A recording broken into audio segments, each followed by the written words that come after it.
Here.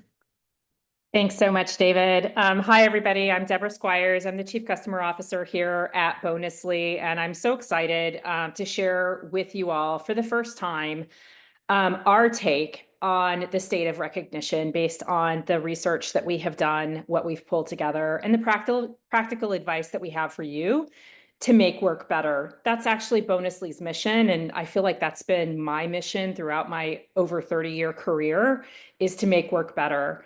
We know that the path to a highly engaged, thriving workforce is through recognition done right. So what does that mean and why does it matter? Recognition done right isn't about rewarding good work with cheap prizes. It's about actually making employees feel seen and valued and motivated to grow.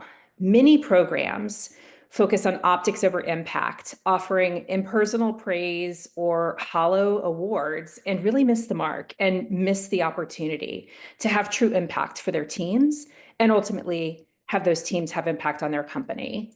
So Bonusly takes a wildly different approach to this.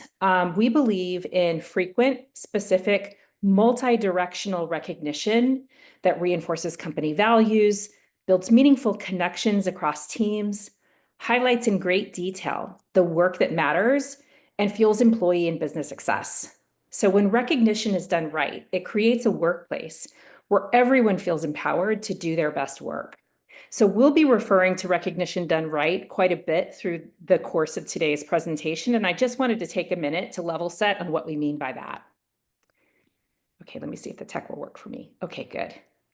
Off to a great start. So welcome to the relationship economy. In a world where AI is automating processes and knowledge has become quite the commodity, connection, we believe, is the new currency. So I'm excited to share with you more on the State of Recognition report that we just released.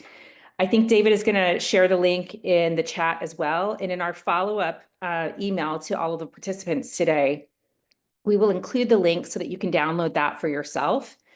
Our team completed a comprehensive analysis of both proprietary user data and third-party research to build this report out, looking at recognition trends and data from about 1.7 million active customers and trial users, as well as market research from external experts and consultations with Bonusly's customers. We blended quantitative and qualitative insights to get the best understanding of how recognition has evolved in the workplace, why it matters, and its impact on organizational culture and employee experience. There are three major sections to what we'll deliver. First is the data, and the data is broken out into third-party research and the realities in today's workplace. And then the second is our proprietary and user data, and we'll provide context on how it makes sense in relative to that third-party research that we're sharing. The second major category of the report is use cases and how recognition is used to hit certain goals or objectives. And then finally, the three big trends walking away from this analysis, driving what we believe is the next major change in the workplace, the relationship economy. So again, we will share the link both in the chat and in a follow-up email, and you'll have not only all of the data that we share here, but you'll have access to all the source data and everyone that we looked at as part of this, this research project.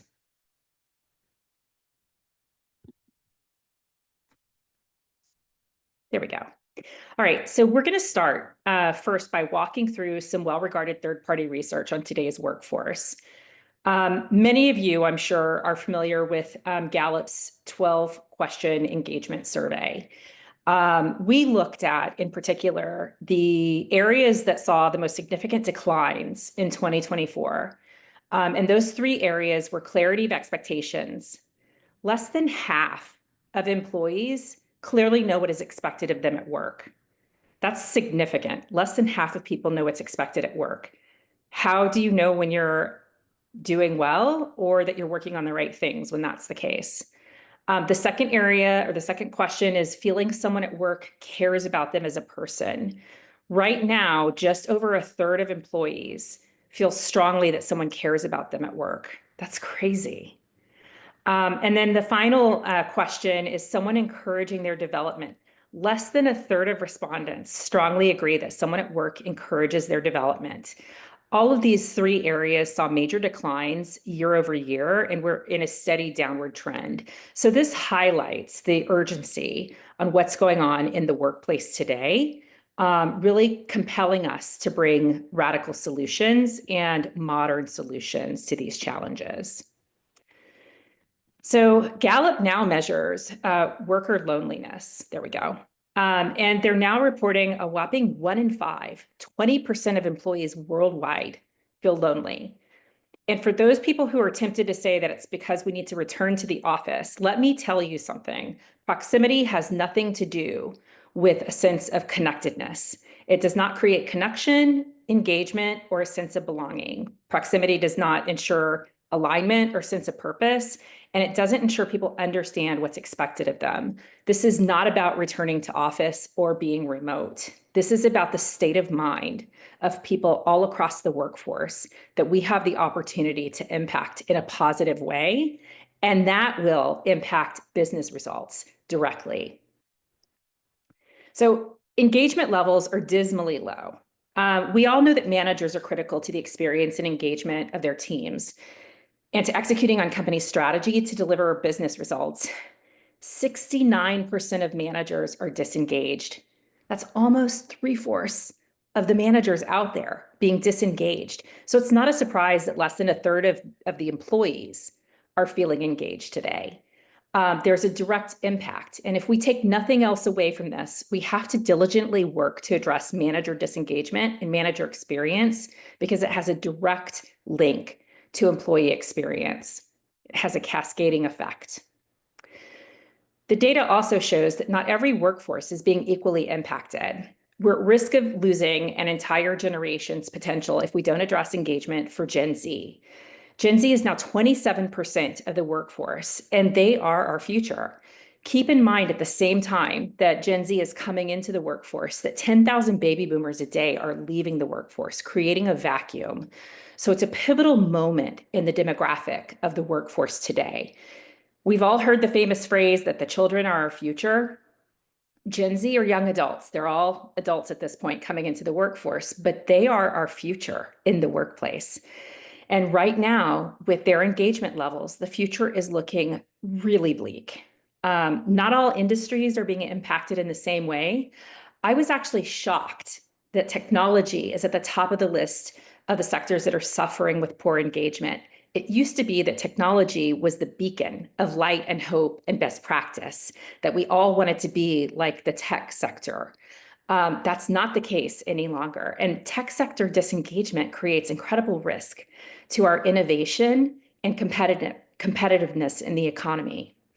But it's not just tech. Finance, insurance, transportation, professional services, all have seen a sharp decline in engagement.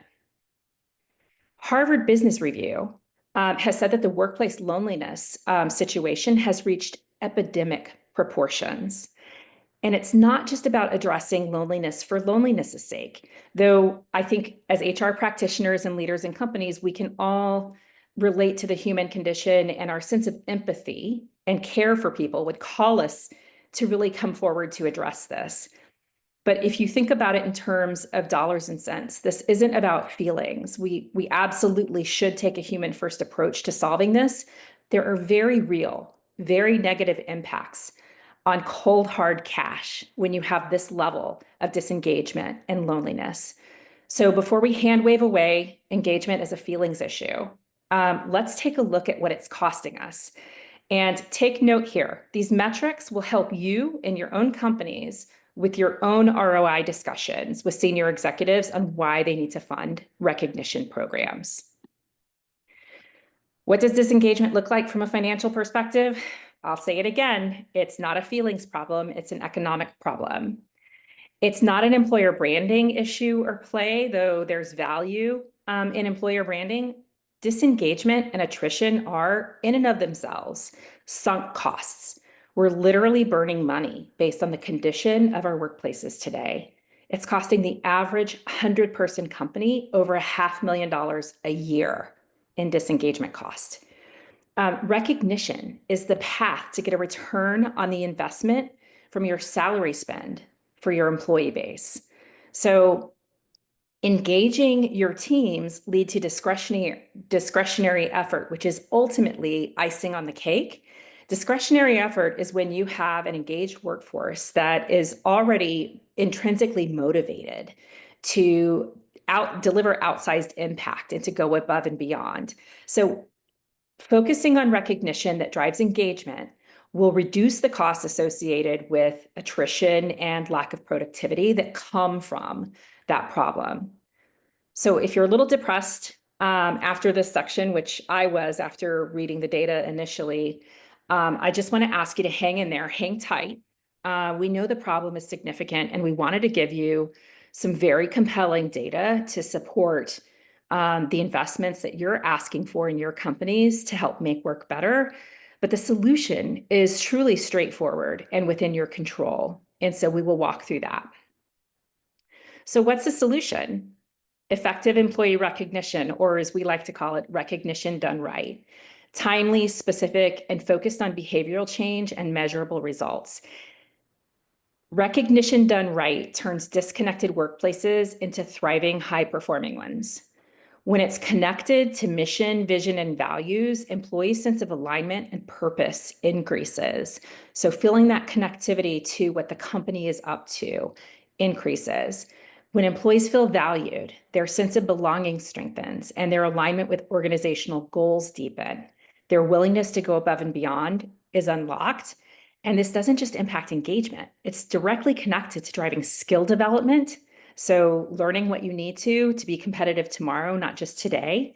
Improving tenure, so retaining that critical organizational knowledge for longer, and team performance against goals, so tangible business outcomes. We ran a comprehensive analysis of Bonusly's proprietary data and the insights that we can gather from our customers and their users in January to understand the benefits and impact of modern employee recognition programs. We looked across a 5-year span of time, so this is not a brief window in time. This is real trending that is happening that has changed the nature of these workplaces. And the analysis includes recognition trends, user behavior, and reward redemption data from 1.7 million active Bonusly customers and users. So there are 3 critical relationships in the workplace: company to employees, employees with each other, and managers and their teams.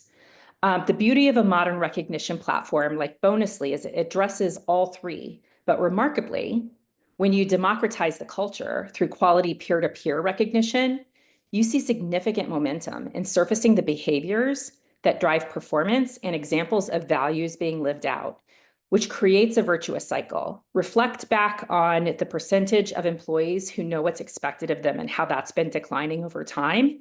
Not so in a company using Bonusly and having a visible recognition program. Gallup's best practice for recognition, the recommendation for frequency, is that recognition should occur every 7 days. Remarkably, Bonusly's users receive recognition more than once a week. And so that's better than what Gallup recommends to drive engagement. But what's, I think, equally exciting about that is that it's delivered largely by employees and through automation of what used to be very manual, top-down, or HR-led manual recognition, awards, and incentives. So making life easier for leaders and HR practitioners to keep the teams engaged. Recognition powered by a modern platform also breaks down barriers and silos in a way that physical proximity and company-driven programs do not. So a common misconception of deploying recognition platforms is that people will award their friends. Every once in a while, we run into this objection with customers and prospects that they're concerned that if they deploy a program like Bonusly, that people will just give points to their friends and they won't actually see any actual outcome from deploying the program. By and large, that's not the case with recognition done right through Bonusly. In fact, in our analysis, 40% of recognition is given across locations. So bridging the distance that occurs in a distributed environment or in a remote environment. and 60% across departments. So it's the cross-functional collaboration and connectivity that is driven up through recognizing others and sharing the great work of others through a modern recognition platform. And this culture of habitual recognition has profound business impact. Again, recognition is not about feel good, though there's nothing wrong with having a feel good recognition program. It's also about doing good for the business while addressing key human needs. It's the balance that is needed in the modern workplace. Companies with high engagement are 23% more profitable and outperform their competitors financially by 147%. They have 32% lower turnover, and they have 18% higher productivity. Remarkable, tangible business impact that translate into sustainable enterprise value. So a recognition program can absolutely drive company performance. They have hard-hitting financial implications. Candidly, though, recognition has had a bad reputation in the past, and it's been seen very much as a feel-good approach, a nice to have. It was riddled with a focus on rewards, not recognition as a form of feedback to drive results, as well as engagement. So what's changed? Well, pretty much everything. A lot has changed in the modern workplace. First off, modern recognition platforms like Bonusly make it possible to deliver specific, meaningful, explicit, timely, and visible recognition that tie behaviors to company impact and outcomes. And because it's visible to everyone, it creates transparency and expectations in what's valued, the work that's being done, and what good looks like. We aren't delivering pats on the back for their own sake, but rather a reality where recognition drives actual values. Core values storytelling become a manifestation of your values in real life, taking them off the walls, taking them out of those posters, off the walls, and off of slide decks, and actually having them lived and communicated through the stories that people tell about how they've seen their peers show up. So this becomes very powerful in demonstrating what a company means when they say something like customer-centered or teamwork or get results as part of their values. You have explicit stories sharing how people have shown up, demonstrating that value. Imagine the power that you have with new hires coming on board, scrolling through those examples. Much more powerful than reviewing definitions in an onboarding session. Not that that's a bad thing, still important to level set, but imagine the work that gets done through the course of just having visibility into those examples. So speaking of rewards, it is a part of a good recognition program. Our data indicates, though, that people cash out for the benefit of others. To the tune of $500,000 in donations to charity over the course of the study, and aligning 11 million recognition points or posts to company core values. So really taking the time to share an example of recognition that is directly correlated and directly an example of company values, bringing your mission, vision, and values to life. Recognition is a cultural motion driving momentum and outcomes. And while, yes, employees do cash out for rewards for themselves, they also use their redeemable points to give to others at a very high rate. This is a profound takeaway, and it directly dispels the "I'm in it for me" concern that leaders sometimes express about deploying a program and then having people just reward their friends.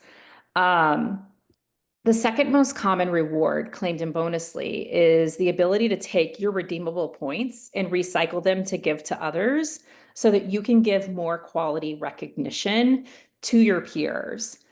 They're really paying it forward rather than cashing out, which is a super powerful impact on building momentum in the culture and reinforcing what good looks like in the organization.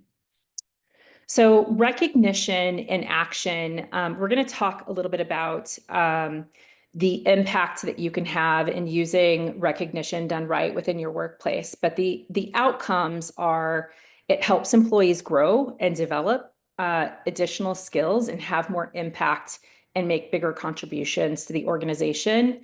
They stay longer. So you're reducing your turnover and increasing your tenure, and it helps them perform better. They understand what's expected. They understand what the company objectives are and how you're supposed to get the work done, and they drive toward that because they know what those expectations are and how to address them. The employee recognition industry is growing very rapidly. The market projections for global employee recognition and rewards by 2025 are expected to be 82.25 billion. And if you look 9 years down the road, or 10, depending on how you want to do the math, it's going to be close to 150 billion. So pretty significant growth. And it's growing because companies are now recognizing and acknowledging the tight alignment between recognition, which is a form of feedback, and business performance. And for those of us who've always been compelled to create a more robust feedback culture, the path to that is by establishing good practices, frequency, thorough examples being shared openly and regularly on the positive recognition or the positive feedback that establishes trust and relationship that leads to constructive feedback where people are coaching each other. And we see that time and again in our customer base. So common use cases. Bonusly is often used to build stronger company cultures. And we've seen a few very specific examples of this. Now, it is used day in and day out to reinforce existing cultures and to strengthen those cultures. But we are in a time and an age of rapid consolidation in some industries, companies being merged or acquired, companies pivoting their focus. And so Bonusly is often used in M&A and in company pivots to redefine and operationalize the new mission, vision, and values to really rally the team around key organizational objectives. And as part of the rollout, and part of the change management and change measurement. And I'll talk a little bit more about that in a minute. We saw it, you've got an example here from Headspace Health. They did it when they acquired Ginger. MindBody also did it when they merged with ClassPass. They used Bonusly as the tool to operationalize the new company combined values and to really help bring to life what those values meant and looked like in real life. And then they used analytics to evaluate what values were resonating versus not, based on the definitions and the examples provided. So when there was a need to course correct or bridge gaps in understanding, it was quite obvious and could be addressed proactively by the people team and the change management team.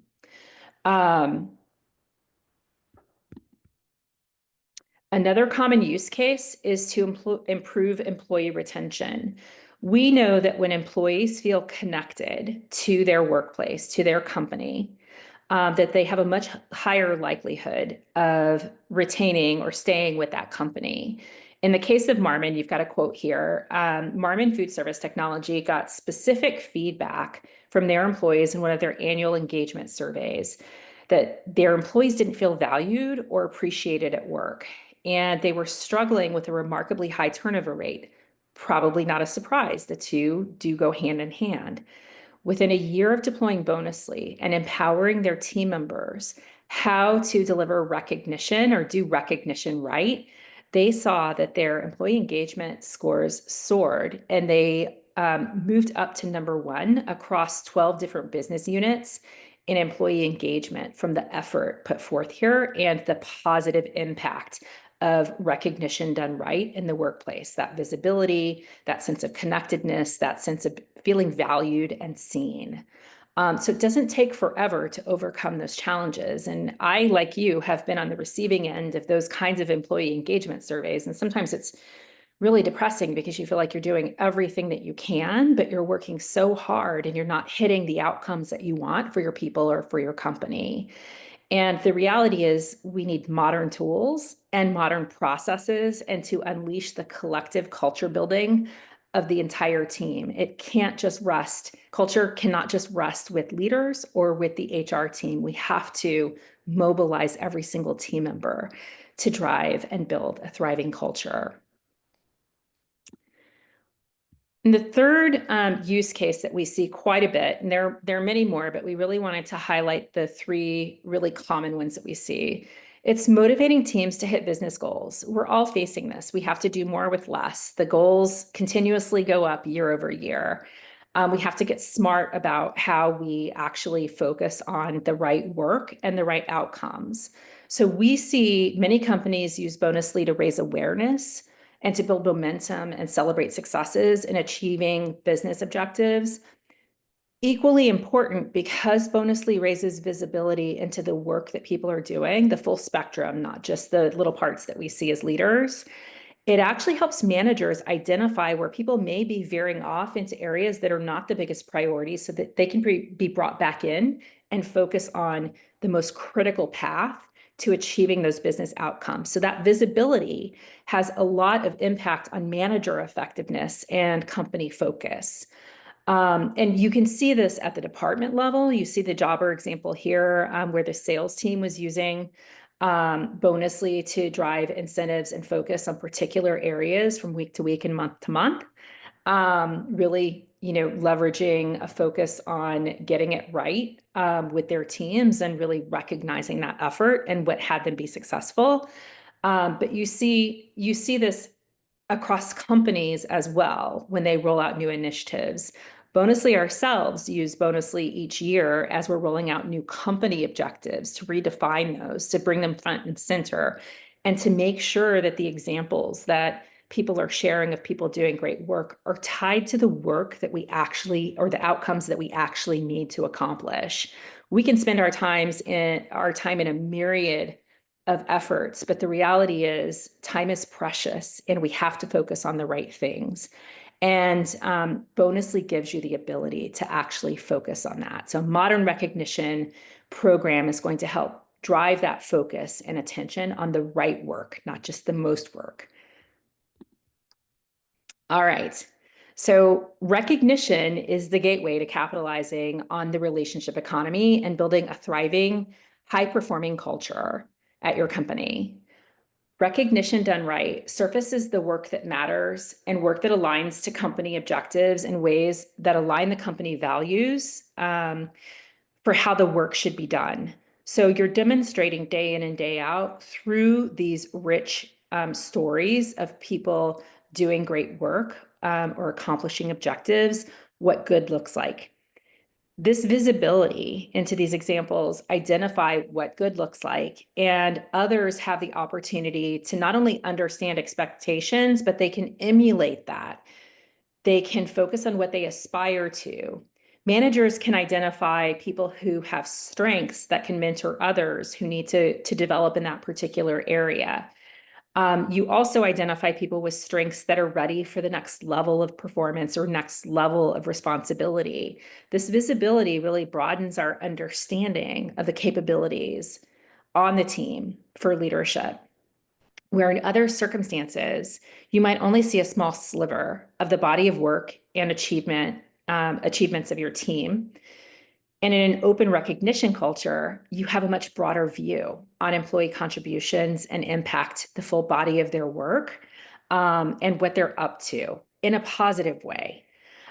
So they create this virtuous cycle. These examples create this virtuous cycle that drive up engagement and performance across the team, clarify expectations, and they surface the people who are excelling in different initiatives and skills that can be leveraged to teach others. It's truly valuable to have this visibility. And at Bonusly, connection is important. We believe that people working on teams are the primary drivers of business success, and at the foundation of that is the relationship. So that connectivity is really critical to building thriving, high-performing teams. Now more than ever, your people need to feel deeply connected to their company and their colleagues to unlock high performance. Recognition plays a vital role in building these connections, helping employees feel seen and valued and appreciated, not just for their outcomes, but for their humanness and what they bring as humans as well. It reinforces their sense of belonging to the team and the community at the company, and it helps to align their purpose with the company's purpose. So it bonds individuals to their teams, aligns them with the organization's mission, and helps to motivate them to perform at their best. Recognition truly transforms the workplace into a high-achieving community, not just a collection of disconnected or disengaged roles. And then human-centric skills. As AI transforms the workforce by taking on routine tasks, the value of those human-centric skills like collaboration and communication is the new competitive advantage.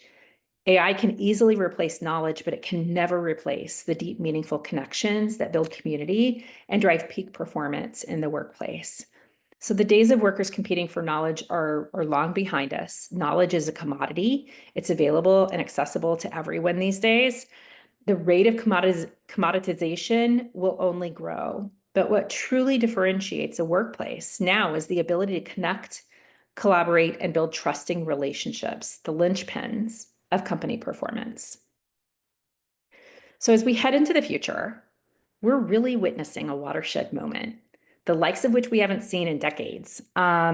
We believe that this is as significant a shift as the magnitude of shift that we saw between the agricultural revolution and the industrial revolution, from the service economy to the knowledge economy. In a world where technology handles tasks and efficiency, we're now entering the relationship economy. It's now the uniquely human qualities like communication and collaboration, the ability to grow and learn, that are going to drive success. Recognition is not merely a tool for engagement, it's a foundation for building relationships that fuel employee development, retention, and performance. So as we're stepping into the challenges of 2025 and beyond, one thing is certain: organizations that prioritize recognition will shape the future. Now, before we move into Q&A, which we will get to here shortly, I did want to take a few minutes to help make some of these findings a little more useful or practical and immediate for you. And as I'm sure you're aware, Employee Appreciation Day is right around the corner. It's the first week of March. When I was thinking about what HR practitioners can do today to get ahead of these trends, I thought about what recognition done right looks like today, particularly in the context of larger moments of recognition like Employee Appreciation Day. So recognition done right is many things, but importantly, it's timely, personal, meaningful, tied to impact, and frequent. Let's break down each one of those. So timely, both in the sense of providing meaningful recognition in the moment, but also tied to important milestone events like birthdays, anniversaries, onboarding, and calendar events, even those that we make up ourselves, like Employee Appreciation Day. When you miss moments like this, people notice. So part of getting recognition done right is very simple. It's showing up in the first place at the right time on those milestone events. It's personal, but it's not enough to send a simple pat on the back or a generic thank you. Recognition is most effective when it's personalized and makes an individual feel seen. We found that inviting managers and peers into recognizing or recognition giving helps to add that personalized human touch that makes it matter more. At Bonusly, for example, one thing that we're doing to maximize the personal touch is by giving all employees additional points to spend in the month of March, and really reinforcing and incentivizing more giving to others from all directions. That way, you're capturing personal wins and sharing stories that matter, but might otherwise get buried. So the key here is more human stories, that personal touch. And the more personal, the better, so long as it's workplace appropriate. Meaningful. So meaningfulness is where I see a lot of HR practitioners perhaps kind of dabble in interesting areas. Those branded socks and company pins might be well-intentioned, but they're not meaningful in the slightest. So recognition done right demands that the recognition that we give in the first place means something. That can be simple. It can be rewards that employees actually want. I saw on LinkedIn the other day, an employee received once they received a literally a rock with the words that said "You rock" etched into it as a token of appreciation. Um, who wants that? I mean, it's cute, but is it meaningful? Probably not. Um, so we never want our recognition efforts to cause damage or to be like the underlying meaningfulness to be questioned. Um, meaningfulness isn't just about rewards. It's about the message and the context that comes along with it. So for Employee Appreciation Day, think through the meaningfulness of your tokens and messages of appreciation. It doesn't have to be things. It could be messages that have meaning, that are personal and relevant. I've seen people post these messages in their workspace. I have a, a sticky board in front of me that I put personal notes on, or I print out feedback or recognition that people provide me. It's that constant reminder that someone saw me for me, not just my outcomes. And so those are strategies that you can use to take a more meaningful approach. You want it to be tied to impact as well. So recognition done right isn't exclusively focusing on the feel good. You want to reinforce and enable the do good, the impact that people are having. Um, your team should really know why that behavior matters. It's the connectivity between what they've done or what they've achieved and what the company is focused on from a values perspective or an outcomes perspective. So being specific about the impact is what will take you from having a positive culture to having a culture with positive impact. And then frequent. We covered the Gallup recommendation of once every 7 days. We shared that Bonusly customers are actually recognizing employees more frequently than that. It shouldn't be a once-a-year event. It shouldn't be saved for acknowledgement of great work for reviews. Reviews should just be recaps. All of those conversations should have already happened. They're not for anniversaries or even Employee Appreciation Day or the great comments that you share with people when they decide to leave. It should be day in and day out that you're providing that really relevant feedback on the impact that they're having. So reconsider, how you approach the frequency of recognition.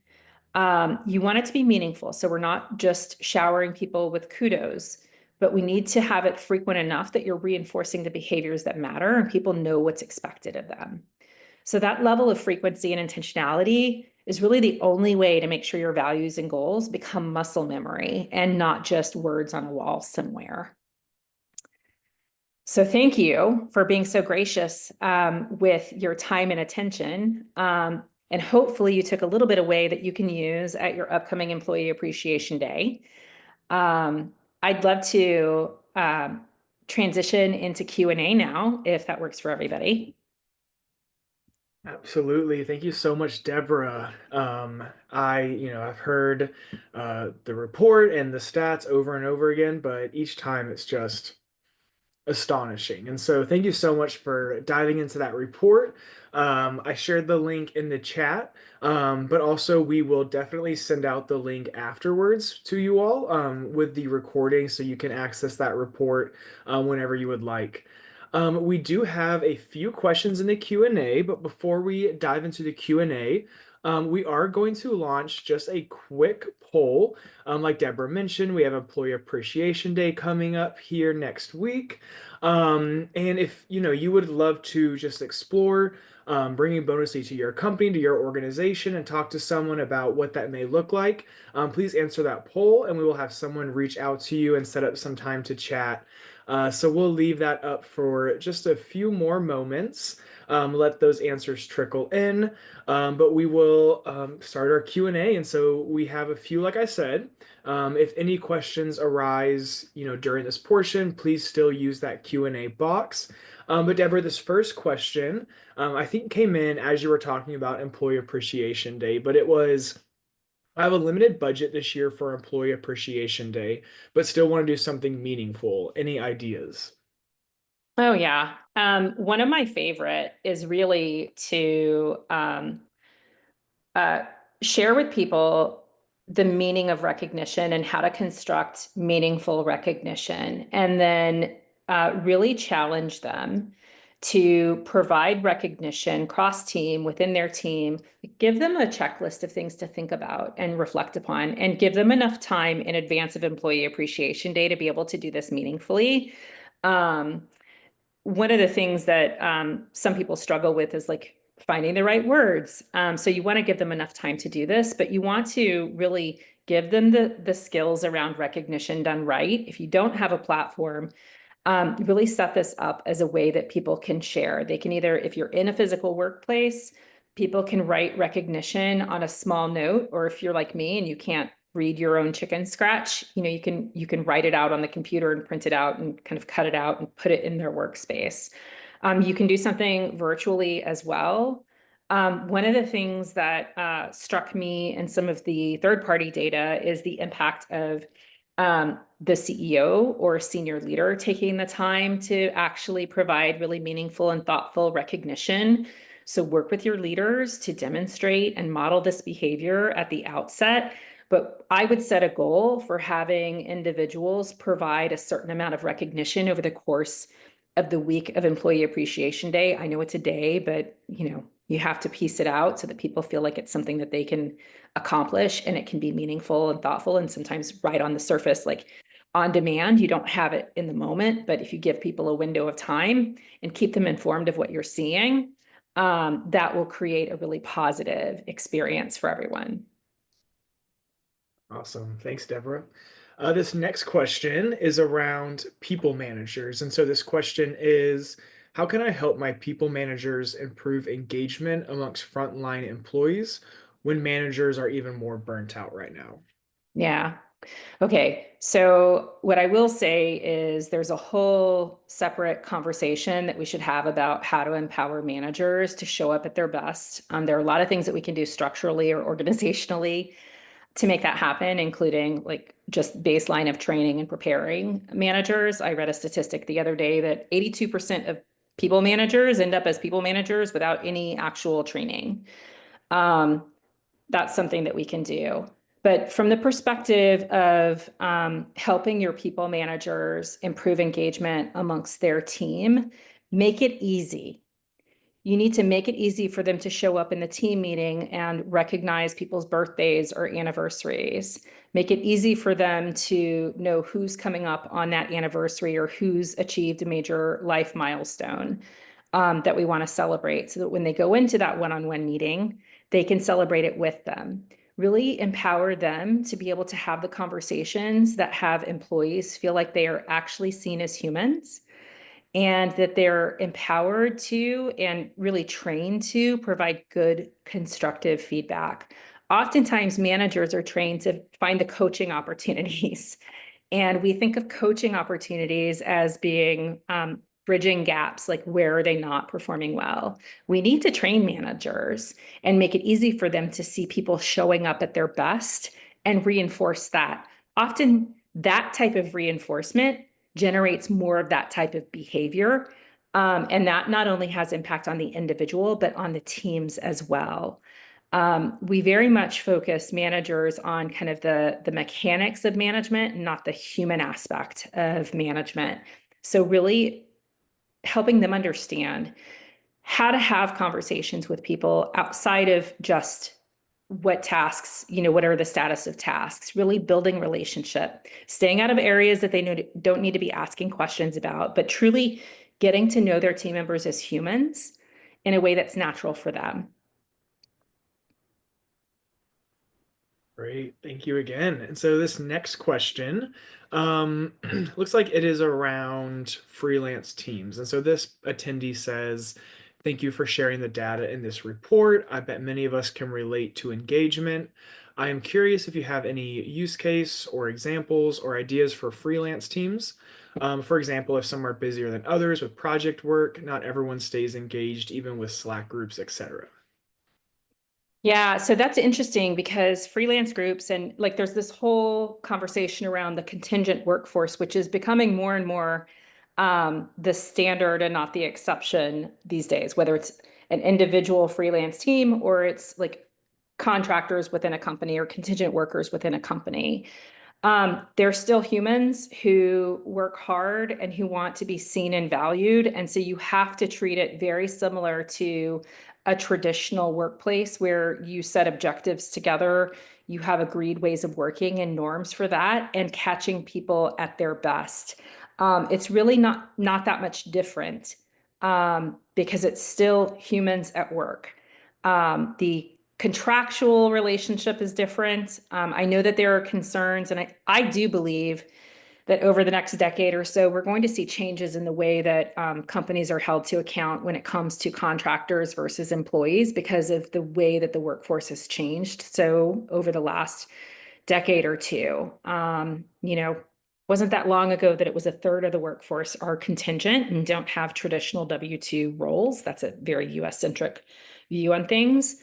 But we're seeing that more and more. So I know that there are concerns with regard to if they're contractors being treated like employees, but the reality is it's a free agent market these days. And eventually the regulations have to catch up.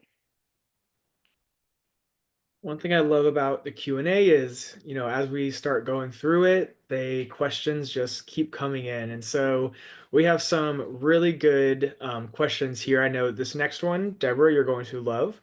When I read it, I thought you had sent it my way, but it is an attendee, and they say, how do you integrate recognition into workflows in a remote environment so that it doesn't feel like a separate extra thing to do that people have to navigate somewhere else? Oh, I love that question. Well, I mean, here's the reality.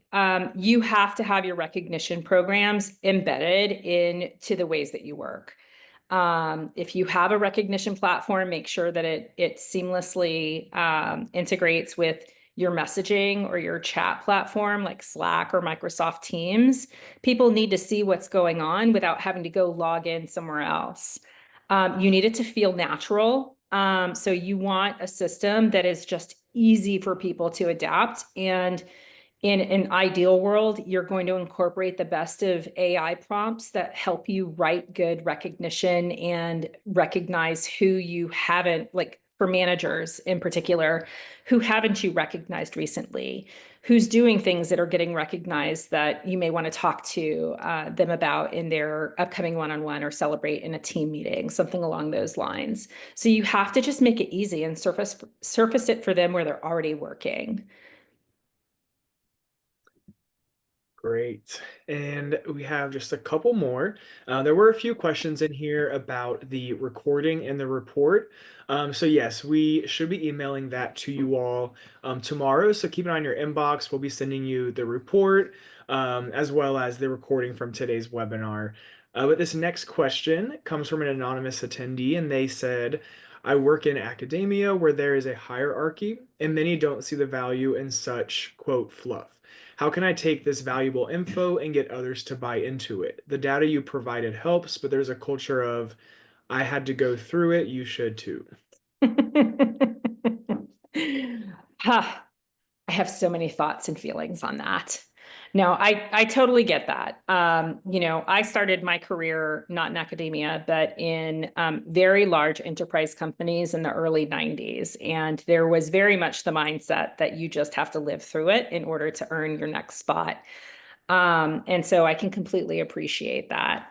I think the data speaks for itself. If there is a sense of pride in accomplishment, like speak to what works. If it's, if additional research or accolades or publishing research is a big deal, then focus on what actually is going to speak to them, and then tie that to a culture of recognition that reinforces the work that needs to get done in the right way, actually empowers us to do more of those things that people value. So really draw a very clear connection between creating a thriving, high-performing culture by making it easy for people to show up at their best, and how that benefits that higher up who had to live through it a different way. Guess what? They'll get to claim the success of their team having been a high performing team and achieving the accomplishments that they're looking to achieve in their particular environment. That's frustrating though. I'm with you on that one. I did go ahead and drop Deborah's LinkedIn in the chat. So to that attendee, if you would like to connect with Deborah, talk more about just maybe some further questions you may have, I know she would love to connect with you. And that goes for anyone. You know, if there was anything in this webinar that you'd love to follow up with Deborah on or just chat through, please feel free to connect with her. And she just use her as a resource. I just so enjoy just talking to Deborah always and getting to tap into her experience from working in lots of companies in the HR area, but also coming from that background as well. And so I have enjoyed today's webinar, Deborah. Thank you so much once again for joining us and giving us that deep dive for the report. And to all the attendees, thank you all so much. Like I said, we will send you the recording and the report via email tomorrow. And so keep an eye out for that. And then keep an eye out for some future webinars that we have coming up. We have some exciting ones planned over the next few months. And so connect with Deborah, and we hope you all have a great rest of your Tuesday. Thanks, everyone.